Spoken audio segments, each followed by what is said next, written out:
here. Thank you for stopping by Indie Dave Comics. I'm your host, Indie Dave, the writer of the most anticipated frog-related comic on IndieGoGo at the moment. I've got Alex here with me. What's up? And he's got a book coming out. What do you got coming out? Johnny's Law, story and colors by me, and the artwork, pencils and inks by Canales of Iron Sights fame. All righty. So we got two awesome books coming out here in 2020.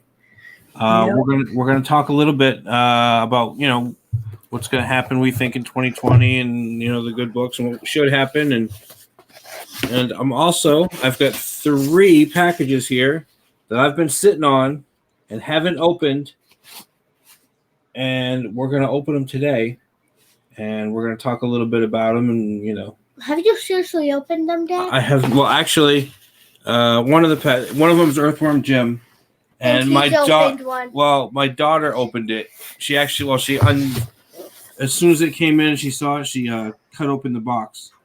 She cut off the tape because she wanted to look at it. So that one technically has been opened, but nothing's been taken out of the packaging plastic inside. So I have not actually taken it out of the full package. We'll do that one last. Yeah. We're gonna look at, and the dog turns into a monster. Yeah, so we're gonna look at that one. We're gonna look at the packaging and talk a little bit about some of the controversy regarding the packaging for that. Because that, I don't know. Well, packaging for who? Well, the things people complain about.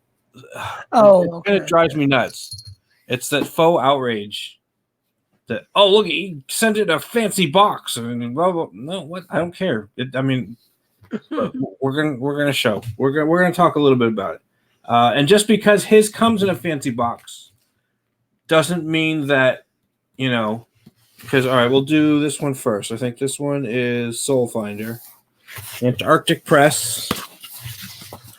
All right, so we're gonna. No, you can't open anything. Good Lord, kid. Let's see. Where do I cut on this one? There we go. So I got my little knife here. Make sure you don't cut yourself, Dad. I will not cut myself. This comes in a standard comic mailer. The whole idea is to get the comic to you in one piece without, destroying the comic. The package. Well, the package is okay. That's it. The package is meant to be damaged, or at least to take the damage. That's what it's for. Oh, look how pretty that is. Wait, all right, hold on. All right, so this one was Doug Ernst and Tim Lim. There we go. I can't remember who does the cover. Is it Brett Smith that did? No, you can't look at the book. The book's got to be on camera. All right. So this is really cool. That's nice. Those Gemini mailers are so awesome. Yeah, I don't know if you can see. We'll take it out of this little package here. There's that back cover. Cool. There's your back cover. It's a nice square bound, thick. What are you doing? Flipping the tape off. Oh, so there's Soul Finder, Demon's Match. I don't know if you can tell. It's kind of a gold foil sort of. Yeah, I know. I saw. I don't know. It's not really. I don't know. It's not gold foil, but it looks really neat the way they did the title. Soul Finder, Demon's Match. I'm not sure who did the cover. Was it Brett Smith that did the cover? I know the artwork inside is. Oh, sorry, cat. I'm leaning on my cat. Let's see. That one is. I'm gonna go ahead and just put my screen up. Actually, yeah. Put my screen up real quick. Fully made. There's a. There we go. Yeah, there's the comic book inside it. All right. Yeah. So that's pretty cool. And we're gonna look. There's a what? Isn't that There's another one. Yeah. Isn't that Gosh, why am I all of a sudden forgetting the name? Dummy. What is the artist's name on that cover? I can't remember. Yeah, that's what I'm trying. I think Brett Smith is the colorist. I'm gonna find the title page here. There we go. Cover by Dave Dorman. Dave Dorman, that was it. Yeah. Gosh, I recognize the name. I can't think of what other project he's been on. All right, but this is from what I understand. I haven't, like I said, I just opened it up, so I haven't read it yet. Oh, Dave Dorman, he's been around for a long time. I think he did some Star Wars and a bunch of other stuff. Okay, that's cool. No, it's really, I really like the cover for that. Yeah. So I guess the basic plot. The basic plot is the guy is he was an ex-military, like a SEAL or something. Yeah. And he join the priesthood? But basically, he joins the Vatican or the church to fight demons, exorcisms, that whole deal. Mm-hmm. You can see these page quality is really nice. It's really it's quality paper. I never want to say, I never want to talk. I mean, I talk about that just because. It's an actual comic book, so of course. I can't like it. Yeah, Dave Dorman's like super huge Star Wars artist. Wow, yeah, that's cool. Yeah. So so we got good quality paper on this. And whenever you talk about quality paper, people are like, oh, that must mean the comic sucks. He's talking about quality paper. I haven't read it, but I heard that a lot of research went into this. Yeah. The art looks. I mean, I like the art. I like Tim Lim's style. If I'm not mistaken, Doug Ernst is a Catholic, so I'm pretty sure he really went real deep into trying to study it. Yeah, they went into the lore and tried to be as accurate as possible. Cool. I'm really, like I said, I haven't read it yet because obviously I just opened it, but I'm really looking forward to getting into this one. And Tim Lim illustrated it? Yeah, that's Tim Lim's the artist. Oh, that's pretty good, man. It's different from what I normally see him do. Yeah, he does. We're used to him doing the bunny comics. Yeah. But that looks really cool. I'm looking forward to digging into this one. Are those hyenas? All right, so that's. I said hyenas? Hyenas? No, they're not hyenas. All right, maybe coyotes. Let me see. I meant to say we got people. Who do we got? In the chat, we got Rare Logic. Yeah, it is pretty. And like I said, I really like the kind of gold. Oh, you can feel it. Yeah. I don't know if it's some kind of like inlay or something. Feel the cover? Just feel the title. Oh yeah. Yeah. So it's. I mean, you can really feel it. I don't know it's not gold foil. I don't know what they do. Some kind of goldish inlay kind of thing. It definitely looks prestige. Like. Oh yeah, it stands out. Yeah, it looks silver on the thing. Yeah, it's this quality built book. Like I said, I can't wait to get into it. And this is one of those that you would that you would see in like bookstores and stuff. That are like the bestseller or whatever. And they'd have signings and stuff. Yeah. This was this is kind of. I'll be right back. Yeah. You can actually open it from that side. Yes, we will get to that one. This one kind of was a bare bones. Let's see. We just got the comic. There was no extras, no pinups, no none of that. No tape. Regular medium mail. They kept that one pretty. This one got damaged up in the mail. Yeah, we'll check on that one in a second here. Yeah, that's like I said, that was pretty bare bones as far as like perks and whatnot. You just got your comic, which is cool.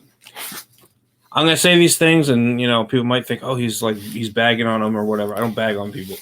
All right, well, okay, I bag, but that's not what I'm not doing. I'm not bagging on anybody. I'm just saying when you got Soul Finder, what you got was a good quality comic. Again, I can't wait to dig into that one. Alrighty, second comic that we got. You have no clue what it is. It actually took me a second. No. The Soul Finder one took me a second to figure it out. This one is. You can see it's got all the stuff covered up. Stop throwing stuff around. All right. This one's Jawbreakers. All right, I'm back. Oh, all right. Don't you have another box, Dad, to open? Yes. No, that one's just for holding the stuff steady. Yeah, that Jawbreakers. Each time he's done a campaign, I'm broke.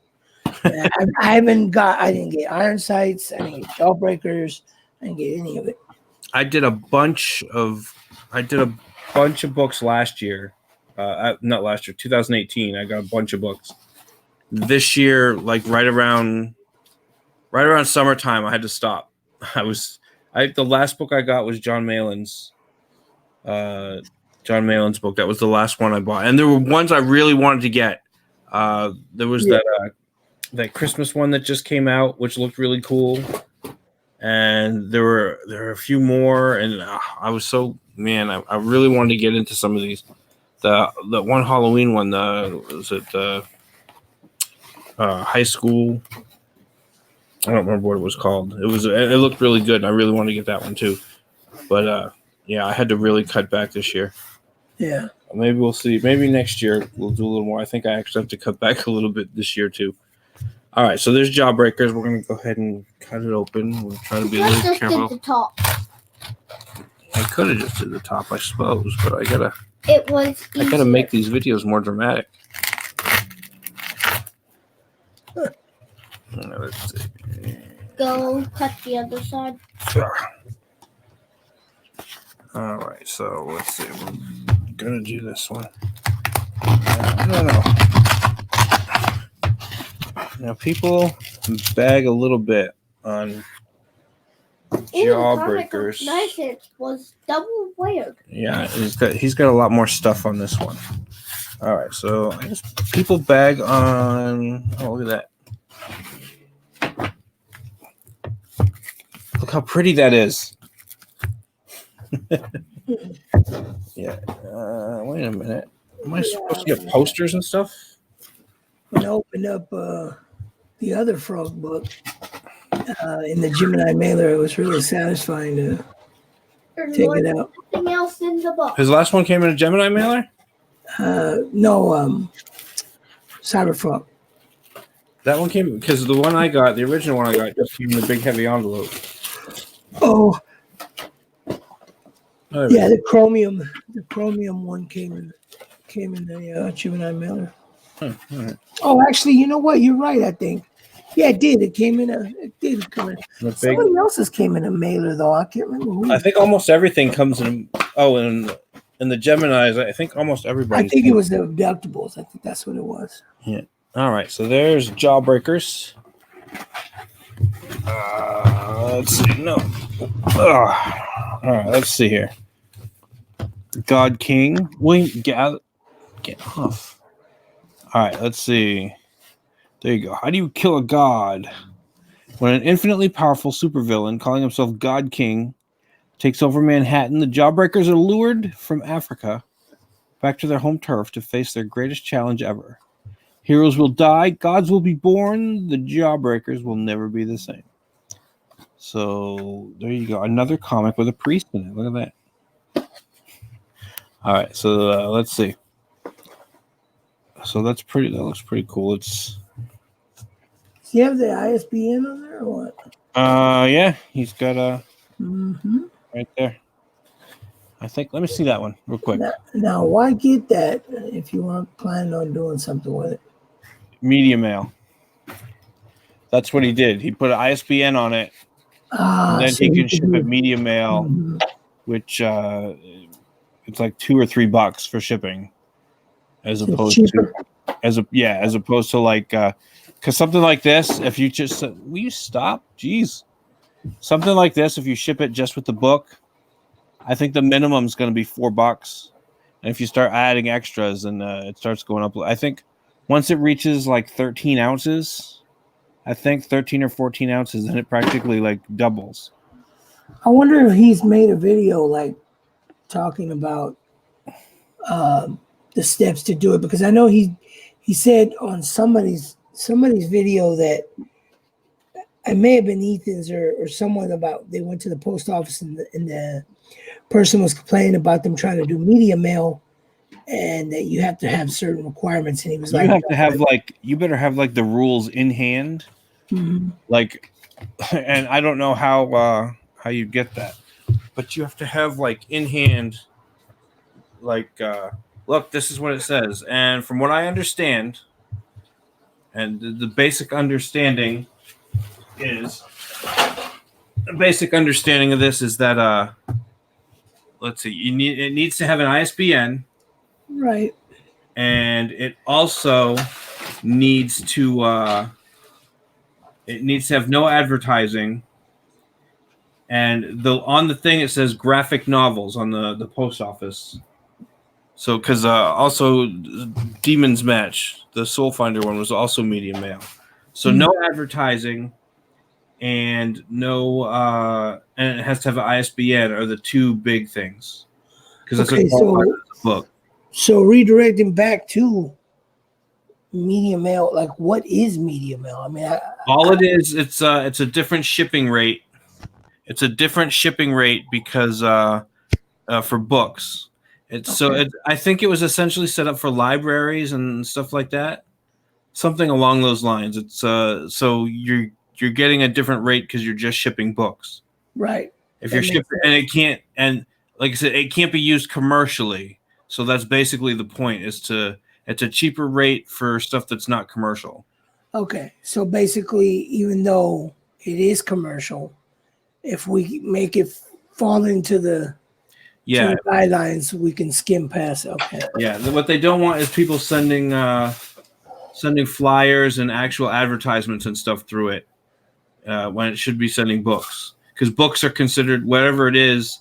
And for what graphic novels are are actually listed on the list of books. Comic books are not. Graphic novels are. Yeah, that's I guess to be qualified as a graphic novel, it can't have advertising in it. Yeah, it's kind of dumb, but yeah, I see what you mean. Yeah, so that's the rule for that. So that's how they get around it. Having an ISBN, I think, is kind of the big marker.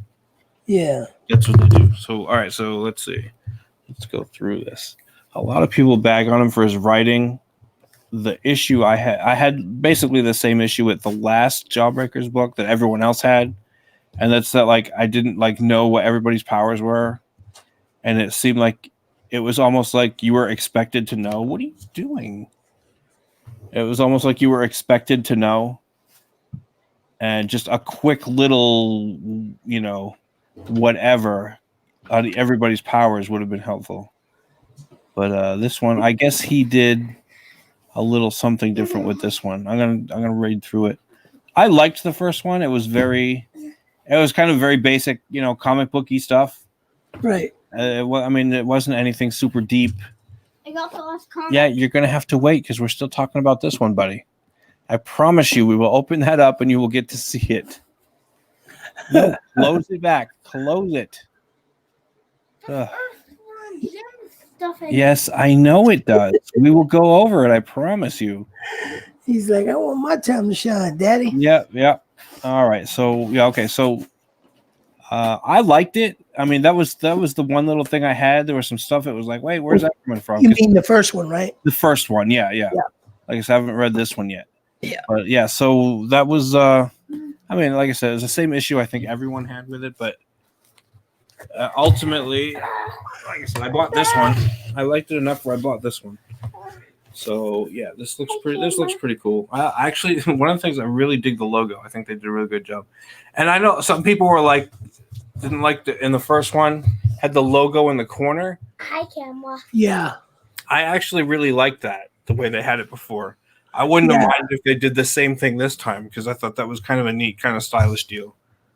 But, yeah, I know why he did it. I mean, obviously. Yeah, there was like kind of a dead space in the corner because of the way Ethan drew the cover. But that was I'm like I said, I thought it looked cool that way in the corner. Zach, wait, hold on. Did Ethan Zach might have done this? Is real OCD about stuff like that. That's the Jawbreaker. The Jawbreaker. That's one of them. It doesn't. He's probably not dead. I thought he died in the last one. I could be wrong. Could be wrong. Honestly, though, I would have. Well, I don't know. Maybe since it was the first one not to do it, but I would have gone this time without it on the cover, maybe on the back somehow. Well, he already has it, but like just to show off the art. Somebody else was asking a question about doing something like that on their book. You wouldn't have had the logo on the cover? I mean, there's ways to get around it because you could even do it as a. I'm gonna tell you that's one of my biggest pet peeves. I'll get like a specialty. I'll get a specialty cover sometimes. They'll do a really cool, like variant cover for some comics, and the name of the comic is really tiny and in a little box. Yeah. Oh, that bugs the shit out of me.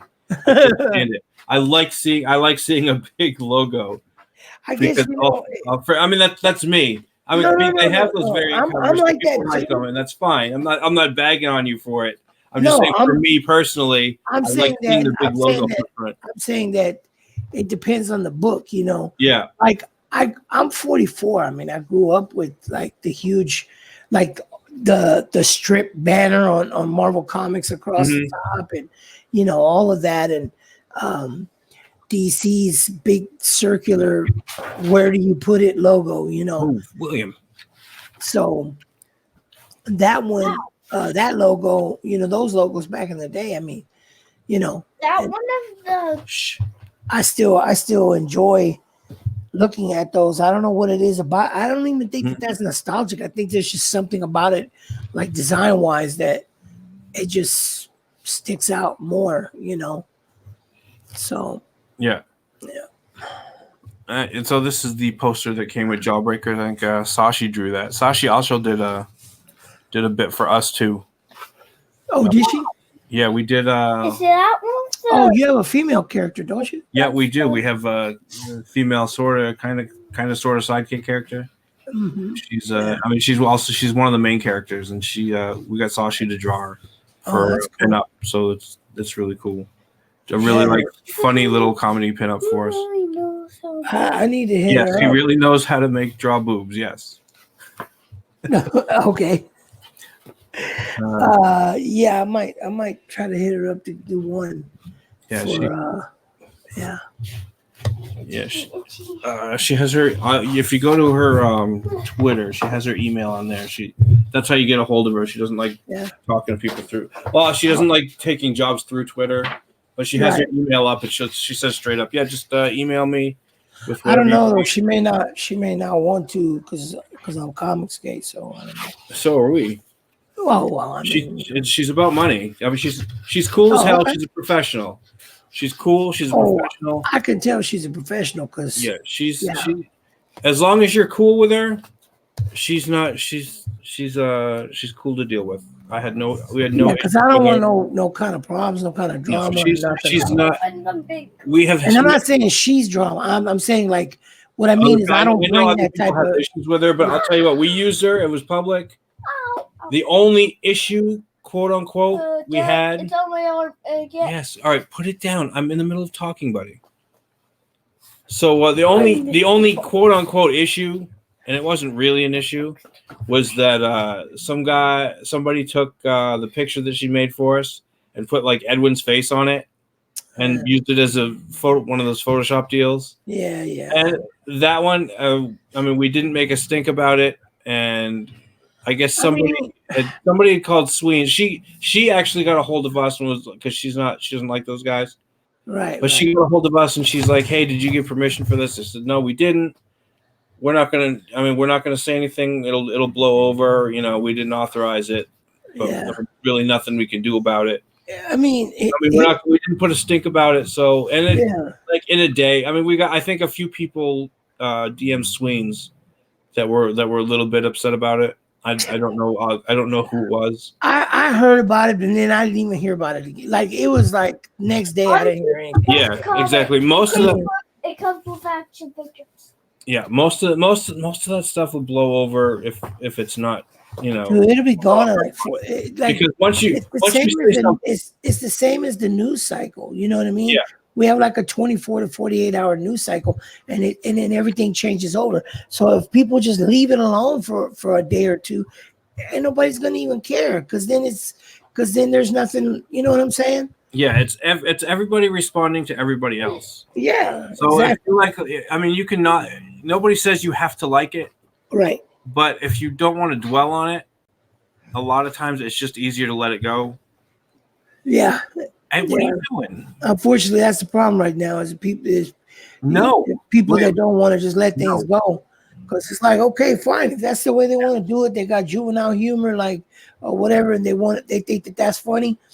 Cool, that's funny to them. Then you know what I mean. Yeah. I may not like it, and I may not think it's funny, but at the same time, like, what can it's the internet, man. What can you really do? Yeah. Everybody, like, it isn't like that's the thing. People just to finalize my point here is that there are people, like, not even in comics, just in any all walks of life, everyday memes in general. That's what they do. You know, so it's not like other, like, big time celebrities don't have things done to their, to images of them. So it's just like, it's just, to me, like, whatever. Yeah. And like I said, you can't fight. You can't fight everything. You can't. I mean, you can, but I mean, it's just going to go on and on and on. Right. So, like I said, I don't have to like everything. I don't have to agree with everybody. But if I don't want to, if I don't want the constant drama and the constant fights, then you just kind of have to let stuff go sometimes. Yeah, and you can't make it religious. There are battles to fight and battles to avoid. Right, and you can't make it about religion or morals or any of that stuff, because I'm like hard when it comes to the Bible. You know what I'm saying? Mm-hmm. But the thing is that that's not that those are not even battles to be worried about, because it's not directly affecting anyone. You know what I mean? It's not something that's gonna, like, your mortgage is gonna be late, your rent's gonna be late. It is what it is, and they just can't let it go. Yeah. Like I said, I understand being upset about stuff, and because that's the point of it. The point of it is to make you upset, right? And they don't do it to make you laugh. They do it to make their friends laugh. Yes, they're making each other laugh. They do it to make you upset and to get a reaction. Mm-hmm. Exactly. And if you don't get the reaction, they move on. Right. If you give them the reaction, then they got what they wanted, and then they're gonna do it more until because they know that you just can't resist reacting to it. Yeah, exactly. All right, so let's get to the big package now. Yep. You had to open when we first started. Yes, I know you wanted to open when we first started. The tape's already cut. You want to open it up for the book for the. I would have said that, though. I would have said let him open it first. Yeah, he'd have been done with it already. He'd be like, okay, I'm bored now. There you go. What do we got? Make sure the camera can see it. The camera can't see it when you got it right back. There you go. All right. Show it to us, little Dave. All right. So what do we got? Let's see. Here's the goodie checklist. Yeah. Well, hold on. Let's go over this first. Let's do this first. All right. Because there's a Bigfoot Bill comic in there. Wait, there is? Yeah, right here. Oh, yeah. So let's see. We got one fold-out poster. We're not gonna be able to put that on camera. I've seen these unboxings. This poster's like as big as my whole bed. So let's see. We got one fold-out poster. He's pulling all the books out. Let's see. One Bigfoot Bill 2 comic book. 2 blue packs of trading cards. 1 red foil pack. 1 blockheads paper craft. And 1 groovy cloth patch. So let's see here. How do we get into that? Can I fold down? No. All right. Well, no, because we're not going to be able to get on. Little Dave, you could set the books out and. Yeah, we can. What are you doing? Lay them down, so I didn't say you could do that. I was gonna stand right here. You try to dox you. Oh my God. I've shown my face and stuff, but I'm trying not to have him show his face. Yeah, I know exactly. All right. You're gonna dox yourself, buddy. All right, so we'll open some of these cards. I got another. Let me see. I got this envelope here, and this is. I bought more the Bigfoot Bill trading cards. There's 9 packs in here. I already opened all these up, but I'll probably do on my other channel. I have a card opening channel. And I'll probably do opening for those there. A second. No, that's just one of the prints. Let's see. So we got this groovy patch. And let's see. We got some of these. Let's open these cards up real quick. I gotta extend this. All right. Oh, there's 3 pictures. Yeah. No, they're worthless now. Yeah, you know what? I didn't open, and here's the thing. Now, here's the thing. These I don't have to open. Let me give you my theory on these cards here. The thing with these blue cards, the blue packs of cards have unique cards in them. Okay. So you open them up, and you're going to get different cards because there's some cards. Out of my 9, I didn't get any of the sketch faces because Doug did some cards that are sketches. That are actual, sketches. And I got 2 signed cards from 2 of the artists on Earthworm Jim for my 9 packs. But theoretically, there could be 2 sketch cards, Doug sketch cards, head sketches. Man, just bust them all open, man. Yeah. The thing with these cards, though, is everybody got the same cards. And this is actually the issue and why I didn't open my Bigfoot Bill cards. Because it was like a 3-pack of cards, but everybody got the same cards. That's a nice package, though. Yeah, it is. It's a nice foil, silvery package. But if everybody gets the same cards in the pack, I know what those cards look like. I don't have to open the pack now. Yeah. Because I know what, if I'm going to resell it, then it's better to have the closed pack. Yeah, now, that pack reminds me of the old like X-Men Marvel cards and stuff. Yeah. Yeah. These are really cool, and these ones aren't quite as shiny foil. I guess they're not as shiny. The blue ones. Yeah, I think it's meant to look more like sort of like construction paper or some sort of texture. Yeah, I think it's meant to. It has a more wax pack kind of look. Yeah. Yeah. So I am gonna open these ones because I've got another package coming in. Actually, 2 packages because I ordered the double pack of the Bigfoot Bills. And careful with that, buddy. One to keep, one to read. Yeah. Well, I mean, the Earthworm Jim. Yeah, it's a double pack. So I got this one's a single pack. I got a double pack coming of both. And those are probably going to go straight to eBay. Dad. So, yeah. So I'm going to wait till they're in demand, wait till there's a demand for them and stick them on eBay and sell them. A couple of days ago, we saw a guy drawing it. Yes, that was. See, this is the crazy thing. This is the crazy thing about. Like, I know he's not comics kid or anything anymore, but I'm just saying, like, in general, we got these books that are so valuable, and that, like how it used to be, remember in the 90s, except that I don't think these things are going to depreciate because people are going to miss out, when the campaigns won't run again and there's no more books to like spares or whatever. So you can essentially buy 2 of them, get them at a deal, you know what I mean? If they give them to you for 40 or even just buying them outright at 50, you get the 2-pack, and then you could take one, keep it, and then the other one you could sell it, and more likely you could probably sell it for like double or triple the money you paid for it. You know what I mean? And so you make your money back plus profit. Yeah, with the real book to do that with would have been, I should have thought of it earlier, it was Bigfoot Bill. Because that one, I should have got extra copies. Yeah. Because that one would have been one to sell, I think. He's going to reissue the book for the next campaign, the Bigfoot Bill 2, with like 16 extra pages. Okay. He said he's going to fix some stuff, and he's going to add 16 extra pages of story. Look at that nice foil card. Oh, that is nice. Yeah. So then that means that the next one is the one that is going to be more valuable because it has the extras. I don't know. Or maybe you're thinking that it might be this one because there were fewer printed. Right. That's what I'm debating whether I want to get it because not because I think it's not going to be worth anything because I honestly I don't buy comic books because I think they'll be worth something someday. Right.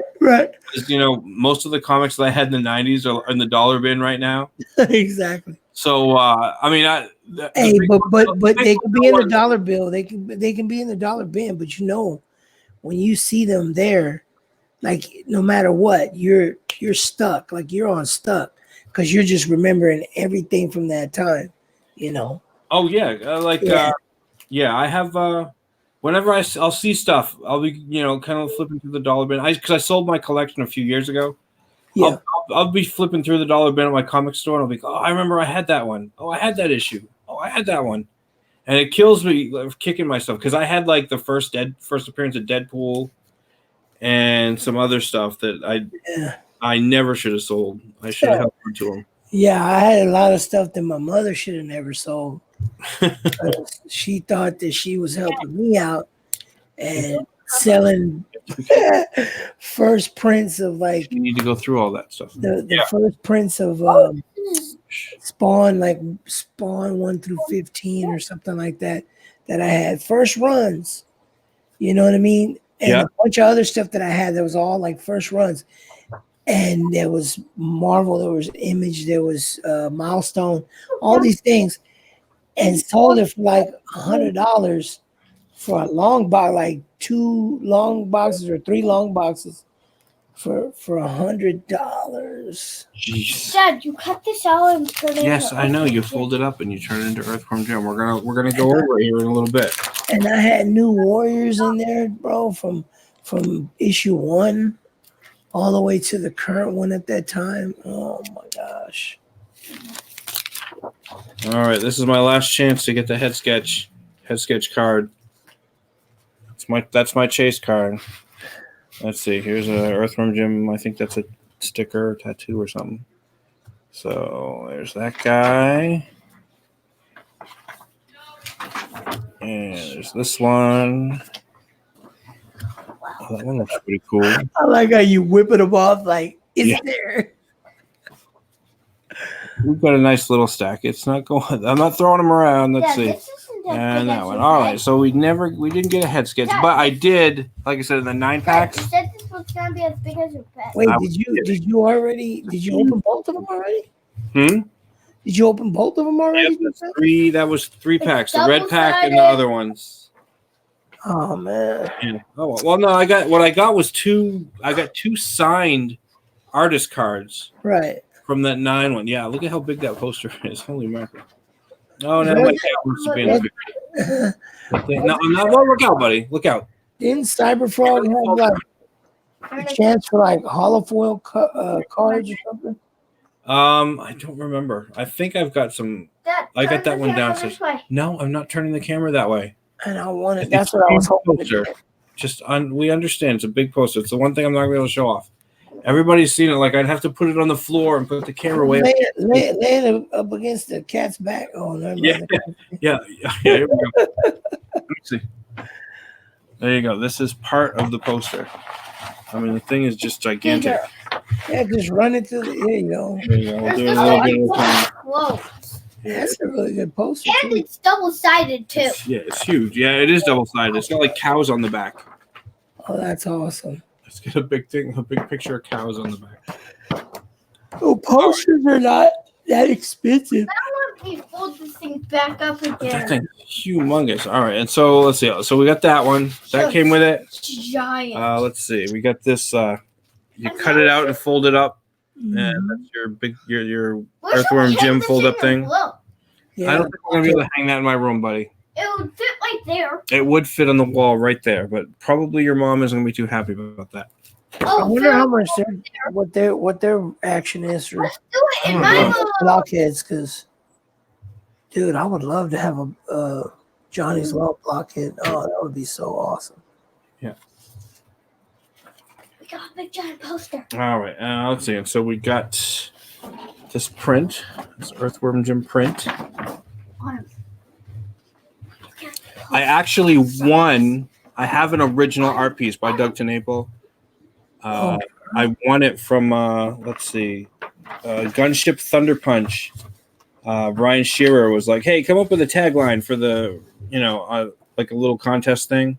Win a Doug Tenaple, original art piece." and it was an Earthworm Jim art piece. Yeah. And so I submitted my little thing and I won. So I have that in my room up here. I also in the Bigfoot bill, I bought an original penciled page, not the fully inked one. I know, but the original penciled page that I have. Look, there's a cow in the sky. I know. We're gonna look at that, buddy. I promise you. What was the tag? I can't remember what I said. It was a Gunship Thunder Punch tag. Oh, okay. Yeah, it was a tagline for that, and I can't remember what I wrote, but I made it like all stylized and stuff because just in Twitter, like it was like at an angle and stuff, and that's pretty cool. And Brian sure liked it. And oh God, will you stop? Oh, this is a special cover. Yes. Oh, the cat just has to rub up. Oh my God. Yeah. Well, my daughter just walked in, so she was petting the cat, so he was going all nutty in front of the camera. All right. So that's. Hold on a second. Dad, look at the back. It's the same. I know. Oh, it is. Oh, it's the backpack. Oh, I see. This print here, is the cover for the making of book. Yeah. It's the front and back cover. Let me show. Let me see. I'm gonna show. Give me a second here. This is giant code. Let's see.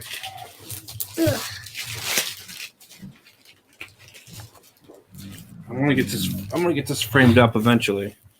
But this is that piece I got from Doug Knaple. Oh, that is nice. So we still haven't took out the plastic. Yes, I haven't taken it out of the plastic. You're right. He's got his dirty fingerprints on it even. And here's the pencil page for Bigfoot Bill. I can't wait. The original pencils. Whoa, Dad! Yes, will you stop? Do not pull that out.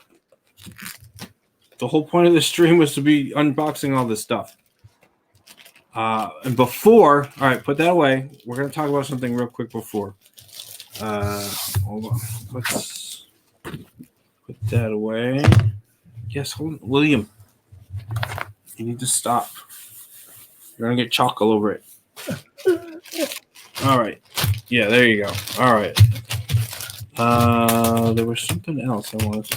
All right, so people were talking about this box that my cat is now sitting in. How did I know that was going to happen? All right, so people were talking about. First of all, it's a super fancy, super cool box. Was there a thing in there? Oh no, because all right. So if you got just the single book, it had like foam padding, but I got 2 books, so it's designed to fit the 2 books. Right. So I mean, there's cool like art on here.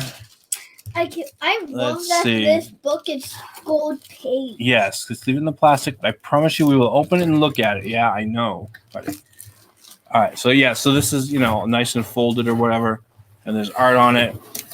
And we got 2 reactions essentially to this. You got one reaction was like, "Oh, look at all that money he spent on that fancy box. That's crazy. That's why he charged you $100 for shipping." I want to show you something. One, the art is really cool. Having an arty box is basically standard if you're shipping big items. Silver paint. My wife has a subscription to this like yarn thing because she's a big knitter. Yeah. And it comes in a fancy box. Look, it's got printing on it. This is standard practice. Yeah. This is not like some crazy outlandish thing that he did, on the spur of the moment. Shipping stuff is, in a printed box is standard fare. Yeah. I don't understand the people that went all nutty crazy about, fancy box, and I'm just gonna throw it away. No, I don't care if you throw it away. I mean, yeah, it's a box, but I mean, it's the fact that it was in a big fancy box. It's cool. The art's cool. Wait, want to keep the? I mean, it's impressive, and at the same time, it's not a big. It's something standard. It's just like show off one of these. It's like when you go to like a department store, right? Mm-hmm. You get a gift and they offer to wrap it for you. Like it doesn't cost them hardly anything to do that, right? But it's not that. It's the prestige. It's the feeling like you're special. You know what I mean? And especially like what I think a lot of people on our side may not catch on to is the fact that this is Earthworm Jim, right? So You gotta go on. It's a very huge property, and there's more fans, right? Even those who are still like right there with Doug and have said forget about Comicsgate or whatever. They are a drop in the bucket compared to the amount of people that bought this book that are just normies. Oh yeah. So there's a lot of people that are like, oh, Earthworm Jim. Right. I want Earthworm Jim because when I was a kid, Earthworm Jim was the big video game. Right. Right. Exactly. So the box, to me, I feel like the box is for them. You know what I mean? Because to them, when they go home and they get it in the normie mail, they're going to take it and they're just going to be like, whoa, this is so cool. Look at this. Oh my gosh. And I'm at the most nobody saw this box on their front step and was like, oh, what's that? Yeah, exactly. I wonder what came in the mail today. Yeah. You know exactly what this was. Yeah, exactly. And I'm probably going to get a I know. I like to consider little things too, like he's talking. All of the people that handle the book, right? That through the delivery process and all that, that's word of mouth. People gonna be like, "What is it, man? Look at that!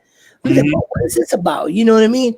And they'll go look it up. That's another bit of advertising. So in that way, I mean, it's smart. I'm not gonna, regardless of whatever I might like think about, actions that he may have did or whatever. The point is, I still recognize hustle. You know what I mean? I recognize, when it comes to a brilliant idea, even Ethan did. He was like, that was, he was really going on about it because I'm pretty sure he was kicking himself for not thinking of it, on his own, right? Well, I mean, you'd have to do a separate. Yeah, I don't understand. And this could totally be done. All right. We're talking about these little mailers. Your logic says, does he get a box with Oddity? Yeah. Yeah. Well, these little boxes here, you could totally do that with these boxes. Yeah, you could. You could totally print some art from your book. Don't fold anything in half. Shh, don't tell everybody.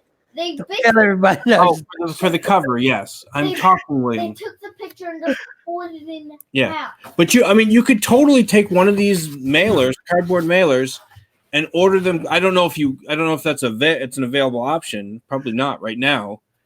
But I don't see why that couldn't be an available option. You just take the outside cover and you put, Oddity or whatever it is your comic is. Johnny's Law or something. You could put that right on the thing, right on this, and that would I could probably add a few more cents to it. Maybe an extra. I honestly think it's only a few cents more to do it, per item. Per box, I think it's probably like massively cheap, and especially he did it in black and white as opposed to the color box your wife gets her stuff in, so that's even cheaper. So I'm pretty sure I'm willing to bet it's only maybe like 10 cents 20 cents extra. I mean, probably initial setup, because like I said, when you're getting your comic, initial setup costs something, so an initial setup fee to set up the printing, but then each book would only be a certain amount. But what I'm wondering is when they set the plate, like let's say, for example, hypothetically, when they set the plate because those are images from the book. So if they set the plate, and remember, that's the ink plate, right? So I'm wondering if, because it's being resized or whatever, I wonder if it's actually like, if you still can use the same setup. That's what I'm wondering. I don't know. I know, like the printer, I think the book printer isn't who did the box. I think the box is done separately by the box company, the fulfillment company, or whoever takes care of the box. So I don't know how they're related. So I don't know. Now I am probably going to ask Doug for a refund because my box has a tear in it. That's how it arrived. So I'm going to have him refund my book just because I got a tear in the box. So I'm gonna have to get a hold of Doug about that before. Yeah. Yeah. Okay. I was wondering. No, actually, no. It did actually. I mean, I'm only joking around because the box is meant to protect the book. Right. But I mean, for my box, it's kind of a shame. I've been up all night, so I just was making sure it wasn't a glitch in the matrix or something. No. It actually did come like this. There's a little mark here and on the other. It doesn't matter because it's the shipping box. I'm not really. Yeah, exactly. I mean, I'm not really concerned about it, but it's like. I really like how they basically just took it and folded it in half for the book. Yeah. Well, that's really cool. Yeah. All right. So that's enough. That's enough about the fancy box. Now we will talk about. Let's see. You want the other book? Give me the other book. I want to talk about that one first. You want to talk about this one first? Yeah. All right. We'll talk about that one first. All right. So this is the. Hold on. You know what? It would be a lot easier if my cat wasn't sitting here next to me. Staring at my computer while I was doing all this.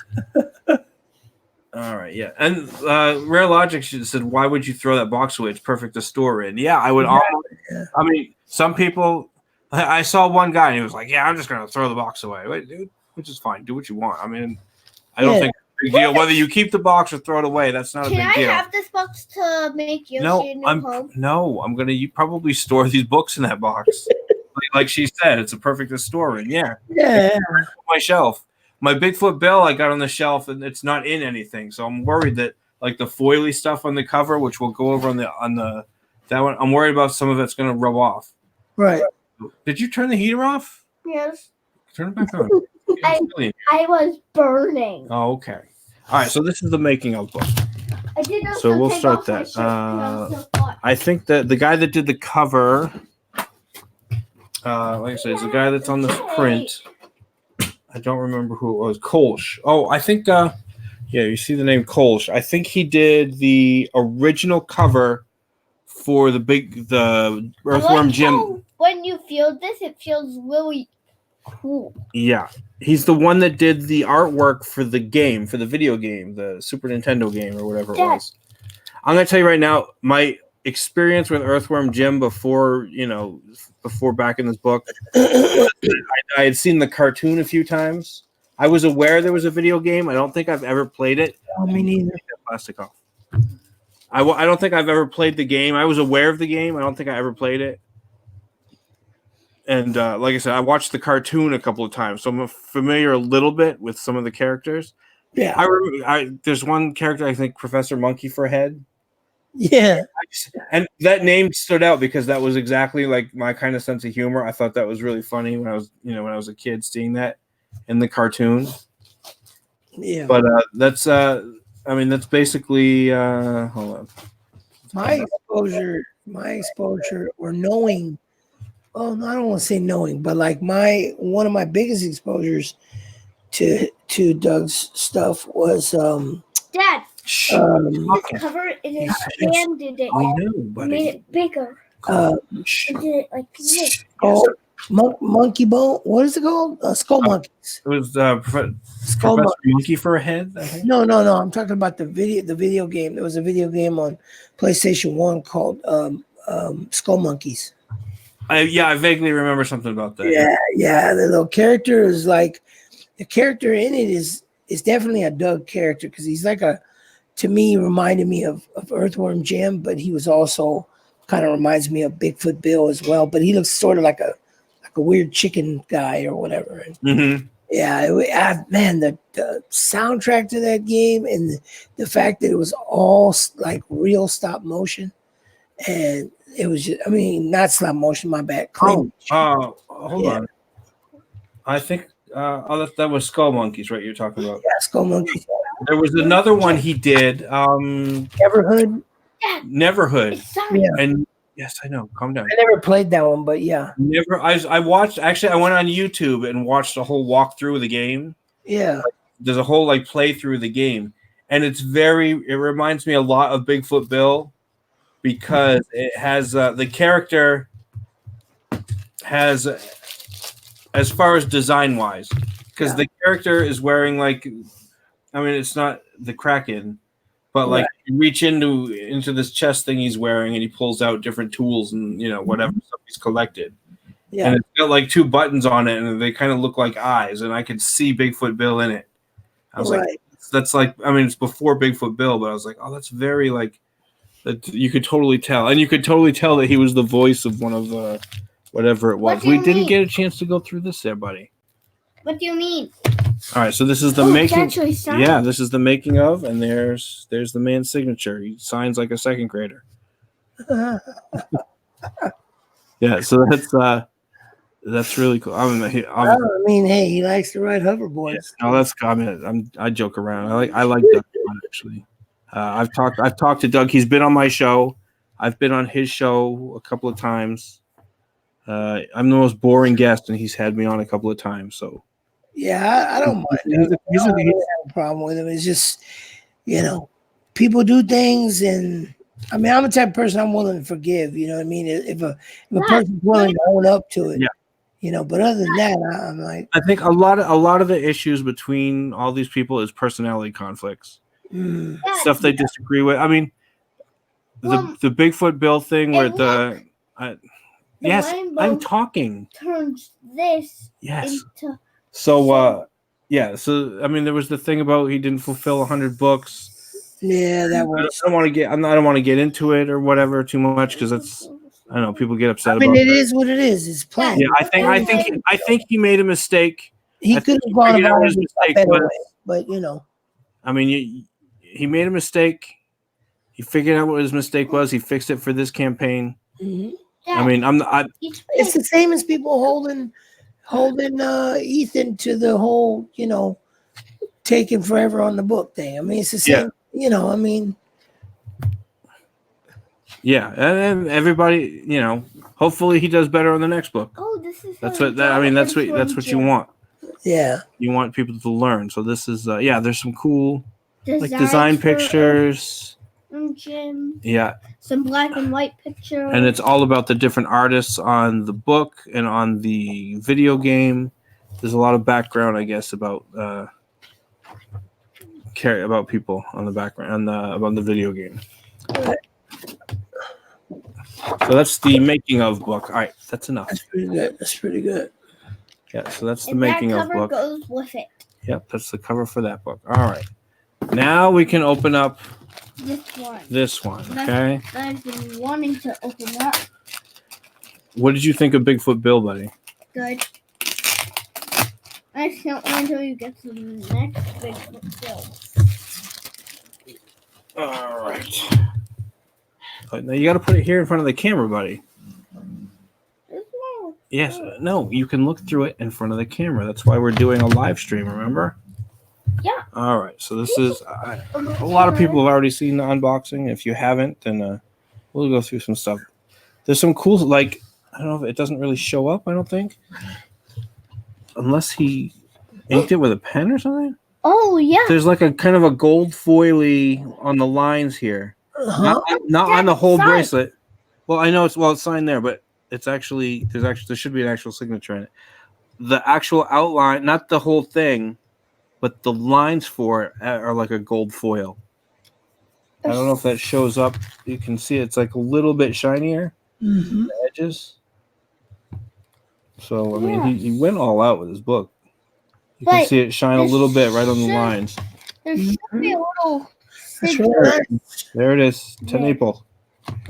That's his signature. Oh, he actually made a drawing. Well, no, that's part of the. See, it folds out. So that's pretty cool. And it's from Jim drawing. It looks like my artwork. he let me draw that. Let's see, and then this one. Wow. This is the glow in the dark page. Wait, it does? Yeah, this page actually glows in the dark. Yeah. If you shine the light on it, and then a black light. Well, no, not black light, regular light. If we bring it into a dark room, which we're not going to do right now, so don't take the book and run into a dark room. Especially don't bring it into the bathroom that you flooded last night. Uh-huh. Yeah. That was how my New Year started. flood my bathroom. Oh, geez, Louise. The first thing you hear. Hold on. Okay. Hold on. My computer's about to die here.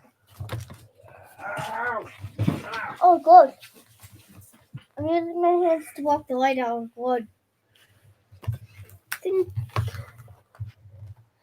No, it doesn't glow. It doesn't glow, Dad. It will, I promise. All right. Let's see. It needs some light. Patrick, William. Let's see. So yeah. So we're not. Obviously, I'm not going to go through every page, but there's that. Launch the cow. Wait. Colors, lettering. Cow. All right. Tell me if this is a controversy to you. Go ahead. Tell me if this is a controversy to you or not.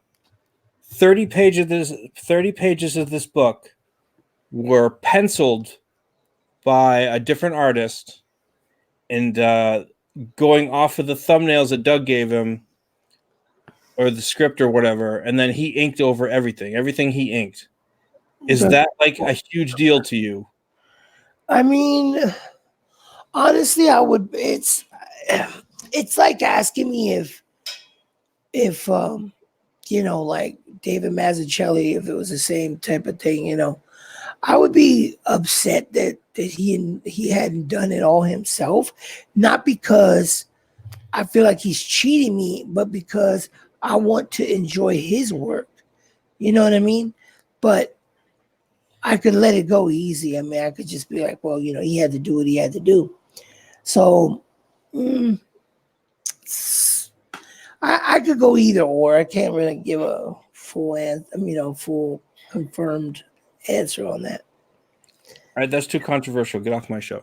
To me, and this is me, it doesn't bother me in the slightest. Of course, it's you. Who else?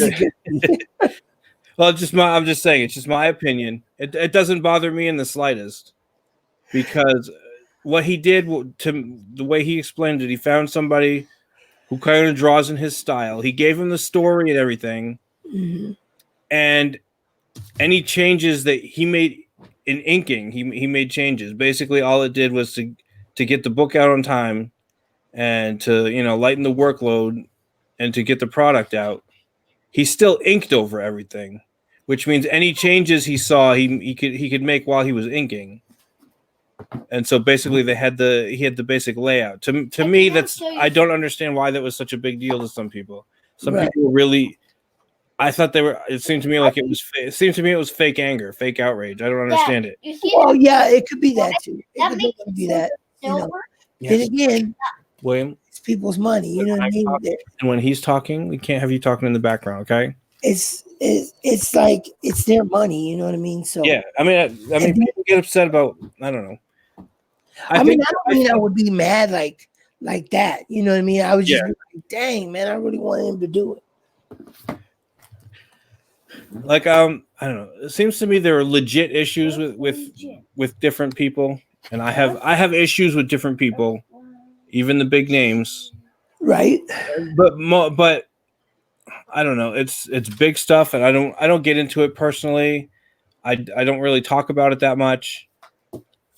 But yeah, I mean, the stuff that I see people complain about seems like little stuff, like the box. Oh, it's fancy box. I don't care about it. It's in a fancy box. All right, the penciler thing, that doesn't bother me because that's how comic books are made a lot of the time. You have a penciler, you have an inker, you have a different color. You have a different colorist. Or people upset that he didn't color the thing too. It's for some people, I guess that's a thing. It seemed like fake outrage to me for the most part. Yeah, I'm not saying your opinion's not valid or whatever. I mean, like I said, everybody. But check this out. More upset, I think, than is. Check this out, though. Than it's worth. All right.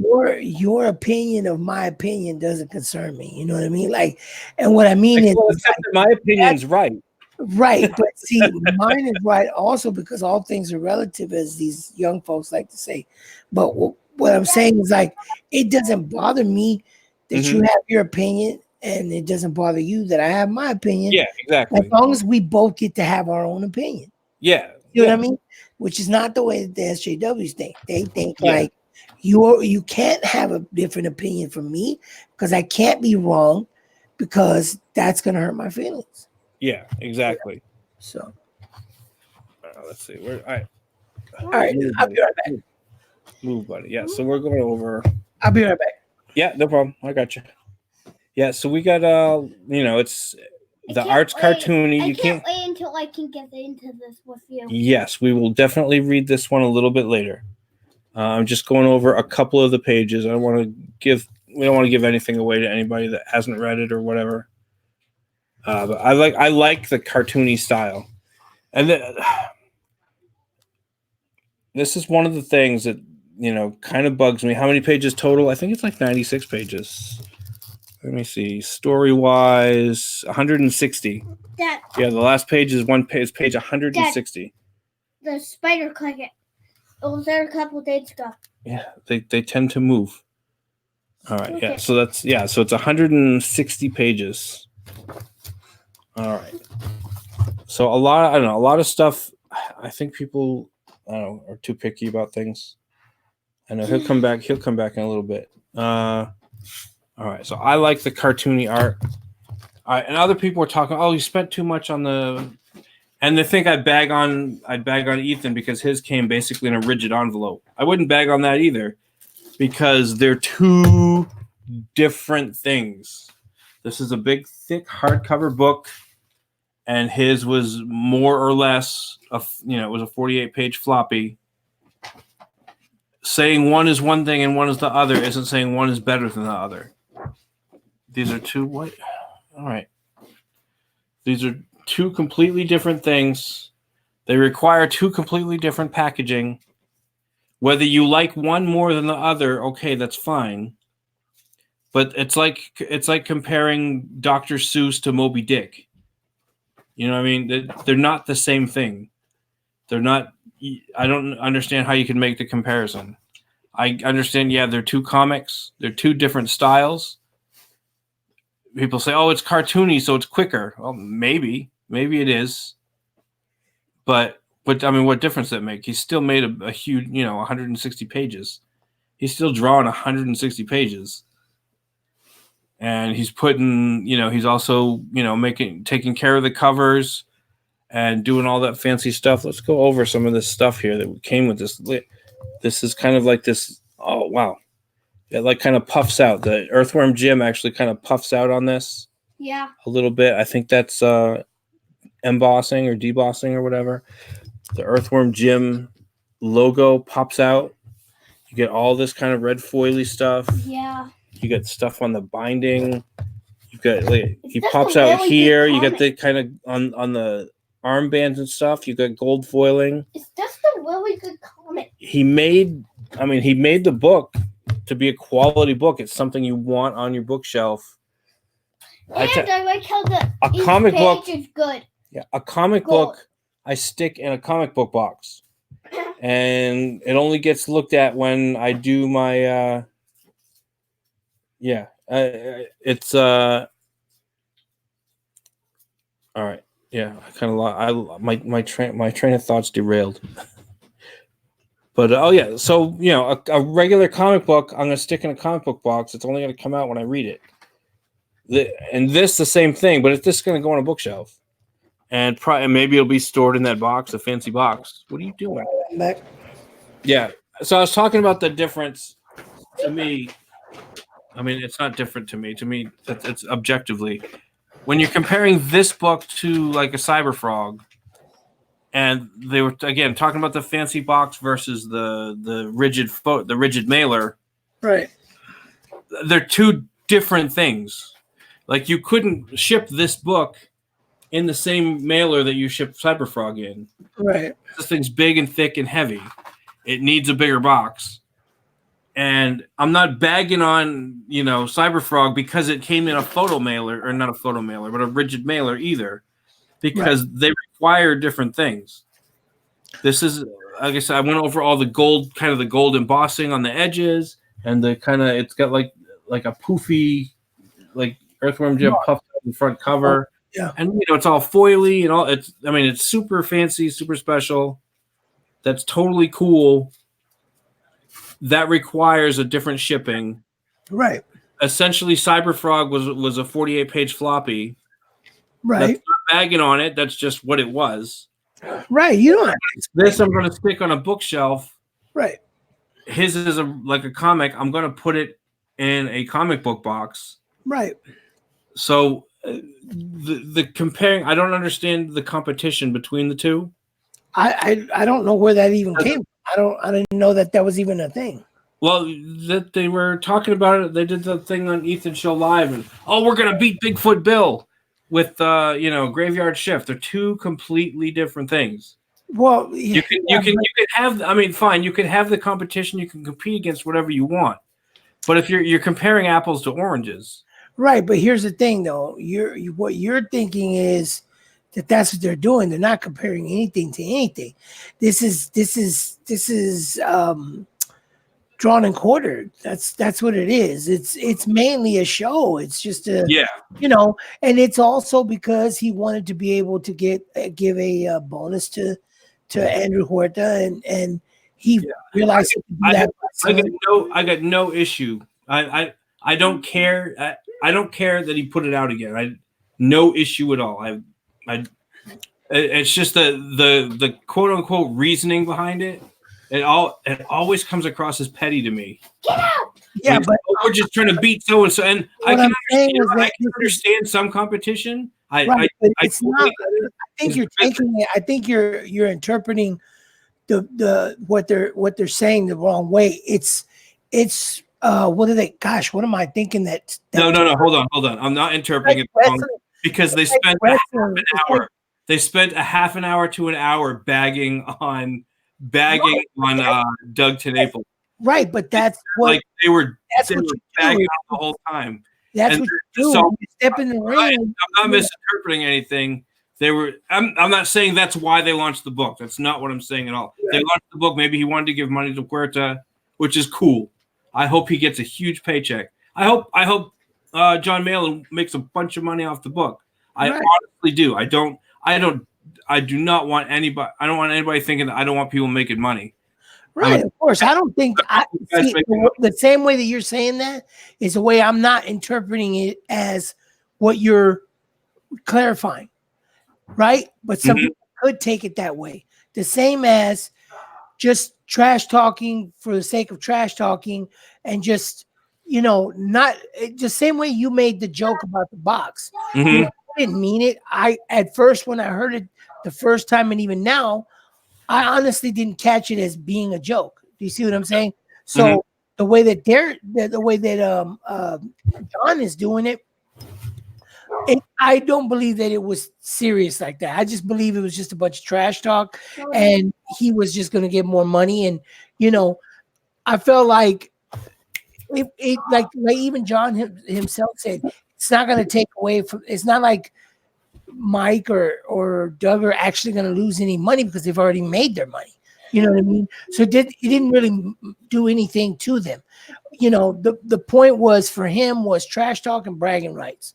You know what I mean? And even then, he still hasn't really said anything further than that. He's just reposted about, hey, you support the book. You know what I mean?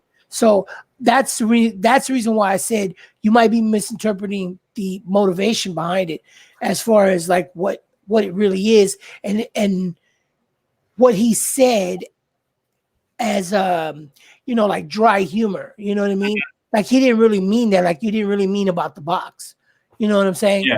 That wasn't last night. That was little comments here and there, and it wasn't. It was mostly other stuff I've seen. I think Ethan might have made one comment once, and afterwards he complimented about the box. It was mostly other stuff I had seen from other people online. Oh no, most of the. I never really saw anybody like any of the big guys joking, like bagging on him about the box.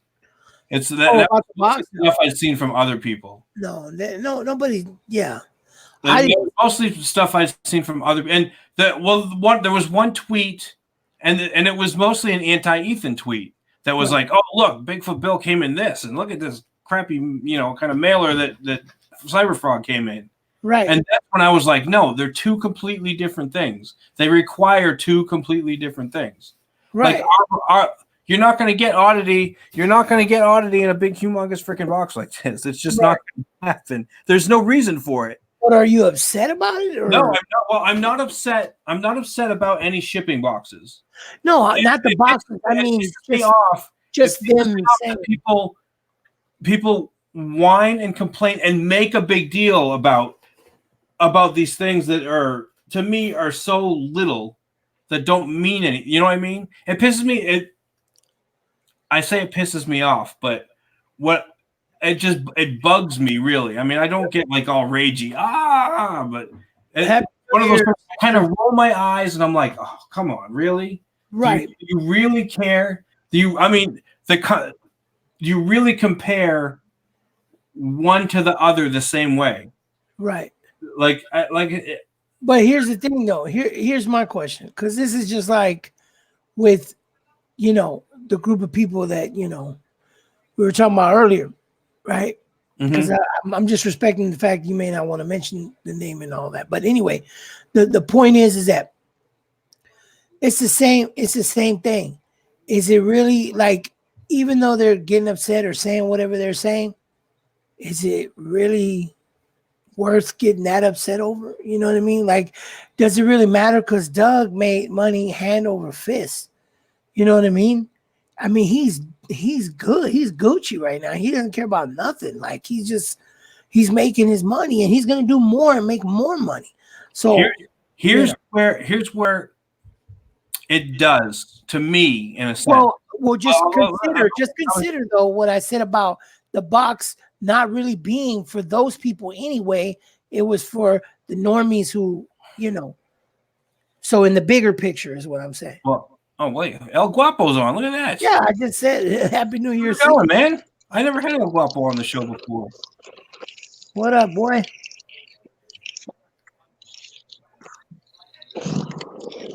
He's trying to be on. Like, maybe you don't realize he's on. To me, well, and here's the thing. To me, the box. I know it seems like I'm really harping on this box, but yeah.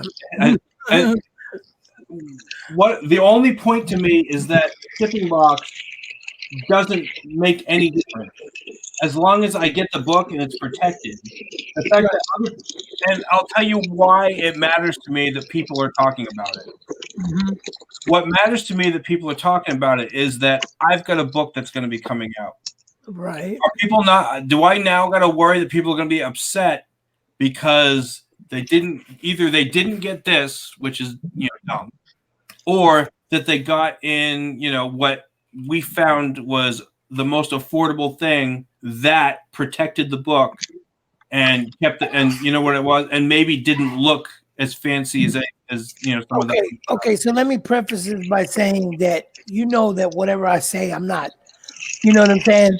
I have no ill will, no hard feelings, no none of that. You know what I mean? We're just talking. We're just talking. Conversation. Okay, so here, what you said about am I gonna have to worry? Are you? Like, do you? Like, why? Like, who? Well, that's the thing. And who are you worrying about it for? That's again. Well, yeah. You know what? You're right. You're 100% right on that. But it still is one of these things where it's like, oh man, now I'm going to have to worry. Well, all right. But you don't. I say it that way, but I don't know. Maybe I just get upset over stuff too. I think you are getting upset over it for nothing. You know what I mean? It's just, to me, the stuff that people, and it's because we all have different opinions. Right. But look, listen. Hear me out. Check this out. Okay. Where I've come from, you know what I mean, and the type of life I had, and I'm not saying maybe you haven't been through anything or whatever, but I'm just saying for me, right?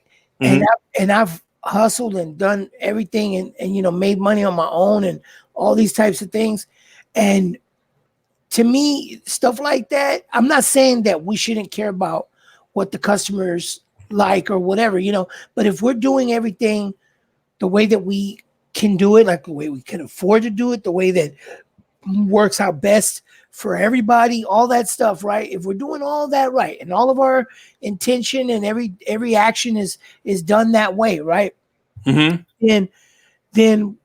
worrying about a lot of those other things, it's like we're letting someone else knock our hustle, and that to me, I just personally I can't do it. You know, I can't, like, because I'm already gonna have to worry about, like, you know, taxes and you know, the printing and all these other, like, there's all these other things to worry about, and it comes to a point where, especially for you, because you're getting so close, you know, you got to streamline all that. Mm-hmm. You know what I mean? Like, you gotta push, like, put that to the side and let it fall by the wayside and just deal with what you got to deal with right now, because otherwise you're just gonna let more things come up and you know what I mean, and get caught up in the wheels. You know, that's the way I look at it. You know, I think there's way too much more to be worried about than to be worried about, like, those little things like that. You know, people are always going to have something to say. There's always going to be something. Not everybody's going to be satisfied, and not everybody's going to like it. You just try to do the best you can, and that's it. That's all you can do. Yeah, I know. What we're doing right now is already a gamble. You know. Yeah, you can't satisfy everybody, and I get it. And like I said, stuff bugs. I don't get outraged. I'm not, like, in a rage and whatever. It's just the kind of stuff that just kind of bugs me. Yeah. And you're 100% right. It's not stuff that ultimately matters, and it's not going to affect. Probably you're going to get your book in either something similar to what I hate talking about these stupid. Well, look, this is what Guapo said. Yeah, he said it's a matter of expectation. If you paid for the book, be happy. If you paid for packaging and didn't get it, then be mad. Yeah. He said, personally, I paid for comics, not packaging. Yeah. You know, so I just want to make sure that it gets to them, you know, and in the end, it's just like, I can't be worried about why somebody's gonna be mad because one guy put stuff on his box and I can't do that, or my book doesn't call for that, really, you know, even though it's like having the money for a Honda, but you see the other guy's got a Porsche. Yeah, exactly. And so, and you kind of feel like, dang, I wish I could do that. You know what I mean? But then you're justifying to yourself that, well, my book doesn't really call for that. And hey, this guy's book doesn't really call for that. Really, maybe it's just a thing within you where you feel like, gosh, I would like to do that, but you know that you really can't because it doesn't call for that. So maybe that might be where it's kind of where all this is kind of wrapped up in.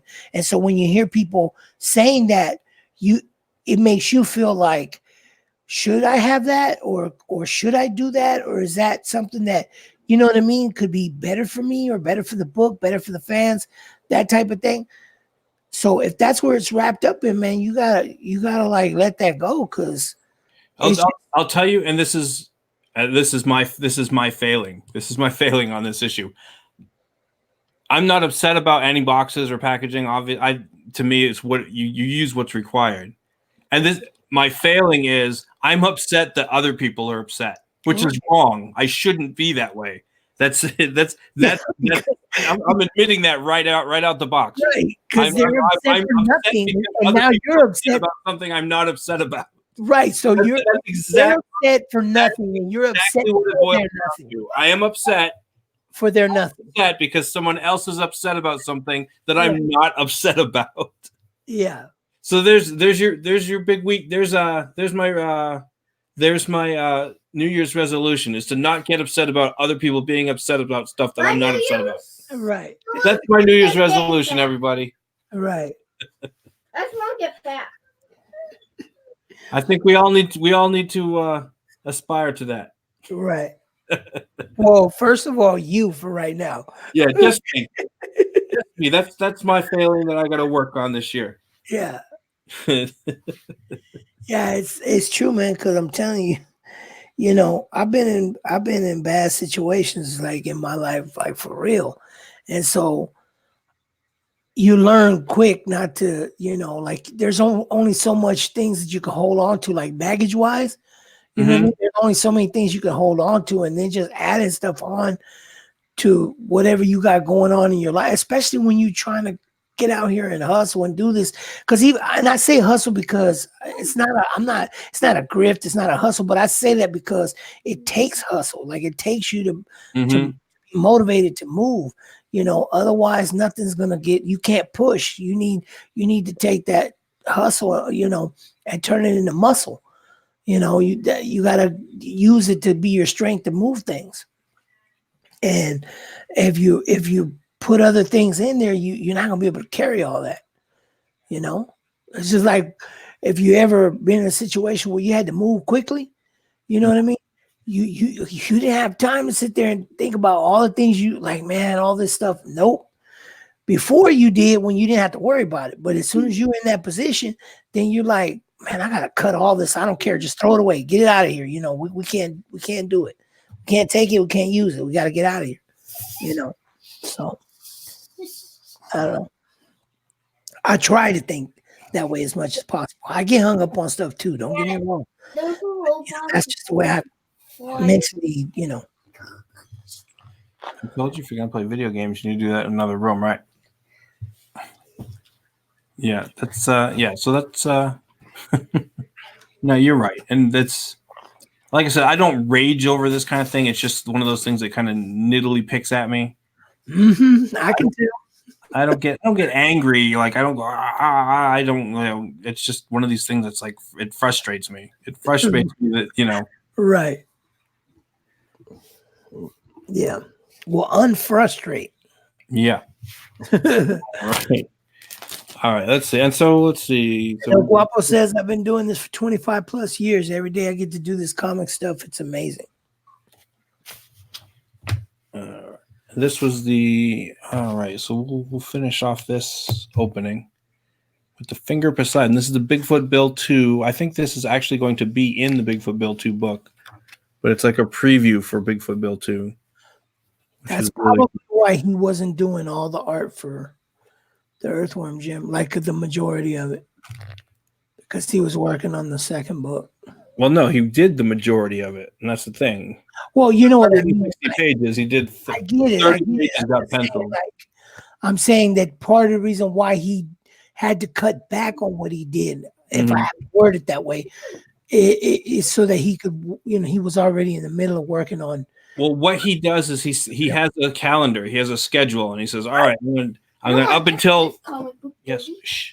So basically what he does, he says, "All right, I'm going to dedicate these so many months to doing Earthworm Jim," and then he sets a really strict schedule for himself. I'm going to draw this many pages a day, and then I'm going to dedicate this amount of time to make sure it goes to the the colorist. And then once he saw he was getting a little behind, or he's like, I'm not gonna be able to keep up with that. Yeah, I'm gonna hire a penciler, so that he's doing some pencils, and then the other guy's doing the pencils ahead of time, so when he gets there he can get right to the inks. I assume that was the thing. That's business. I mean, that's smart business. I mean, he wanted, his goal was the book on time, right? Which is what the book came out on time, right? So that's because this was a quick turnaround. Yeah, exactly. It was like when once he said, "Yeah, we're delivering the book," I was like, "Holy crap!" I swear to God, I just put in for that. Right. But I think I put in for one of the first few days. I was like, "Dang, you already at the printer again?" Yeah, exactly. Yeah. So all right. So Bigfoot Bill 2.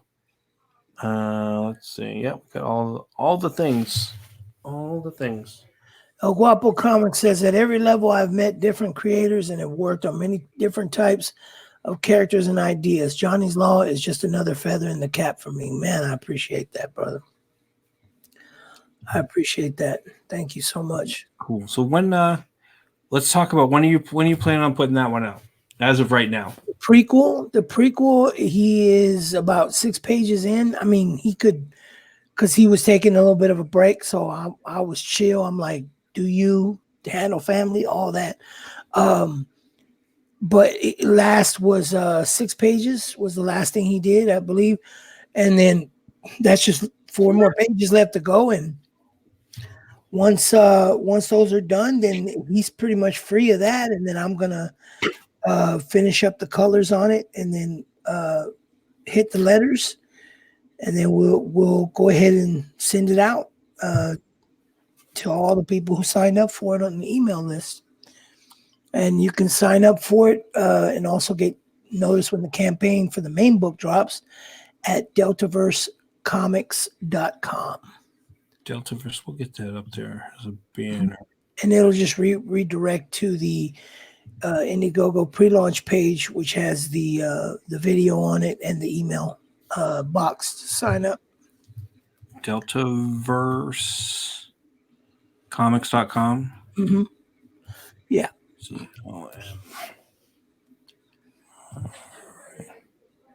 Yeah, I can't even begin to say how much I appreciate. I gotta fix that. How much I appreciate everything that he said page 7 is 70% complete. I can't tell you how much I appreciate everything he's doing, because he's doing such great work, and I can say that I appreciate it so much more because of the simple fact that I know the script I gave him. Mm-hmm. A lot of action in 10 pages. So he is really having pull everything out of his bag and, he's really trying to balance pages where he's not putting too much, he's not crowding them so much. He's giving the pages room to breathe, but he's hitting the beats, and all the notes.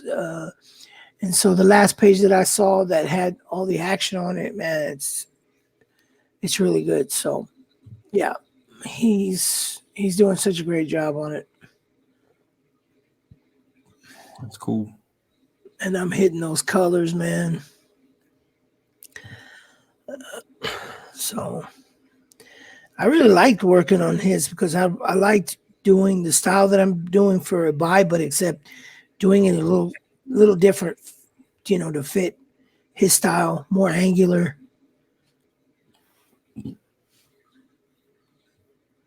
Cool, that's cool, man. And when are you planning on launching the